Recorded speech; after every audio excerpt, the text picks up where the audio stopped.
This painting was painted by Pablo Picasso. This painting was also painted by Pablo Picasso.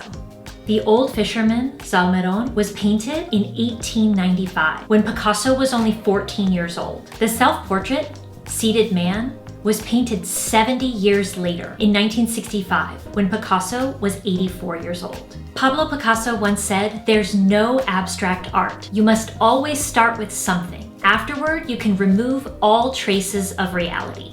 When I'm teaching writing classes, I use these two paintings to illustrate to my students the importance of mastering the basics before they can start to play around with the rules of writing. We always have to start with something. And in this video, I want to talk about why I think we should start with frameworks. When I was a junior in college, I studied abroad in Spain, and one of the first places I visited was the Picasso Museum in Barcelona. I was blown away to learn that Picasso had actually studied art from when he was only a child of about 8 years old. A lot of people don't know this, but Picasso's father was actually a professor of art and a painter himself. For a lot of people, when they think of Picasso paintings, they think of these childlike, unstructured, very abstract paintings that kind of look like something the average 8-year-old could do with a paintbrush. So when I was visiting the Picasso Museum, I was really blown away to see some of Picasso's paintings from his teenage years, which really showed his mastery of the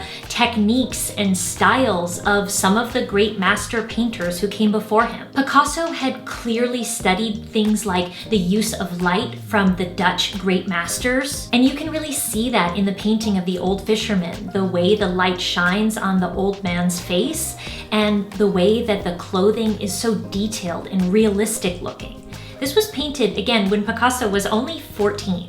So it makes sense that a lot of people's takeaway from that would be is that he was just a genius who was born that way. But my takeaway from visiting that museum is not only were Picasso's talents recognized at an early age, but really it was about deliberate and intentional practice that helped him to develop the skills to be a master painter when he was only in his teenage years, and then later to get to play around with the rules and become the innovator of the painting world that he is known for being today. Now, I show these two paintings to my writing students because so many of them feel this resistance to the idea that writing is actually just a set of skills and techniques that literally anyone can learn how to do better. The other thing that some of my students are resistant to is the idea of using frameworks or a particular structure in order to spark their creativity. A lot of times they don't necessarily want to use a framework because they feel it can limit them into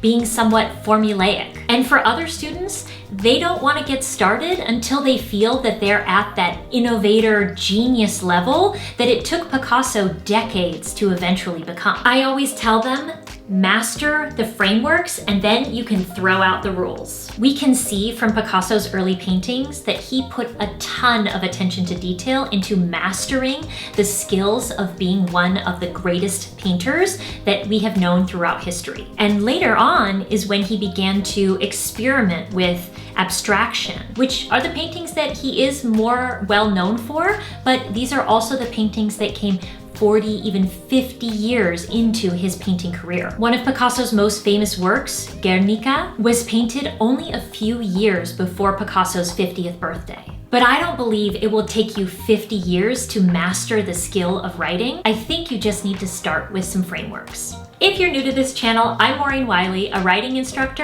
and book coach who helps people develop the frameworks and mindset to get started creating their art. So let's say you have your own creative dream. It's pretty likely that this is going to involve some kind of writing. Whether you want to make your own YouTube videos, write a blog or Substack, or even start a business, which is going to require you to write marketing emails to get people to sign up. You can use writing frameworks to hook your audience's attention, share your core message, and use examples and illustrations to get your point across. I see my students use writing frameworks all the time in not only their essays, but things like applications for scholarships or to transfer to a university. I've used writing frameworks in successful job applications, and I've even heard of someone using a writing framework to slide into someone's DMs and ask someone out on a date create. Once you master the skill of writing within a framework, you will see your creativity explode. The constraint of a framework actually allows your voice to shine through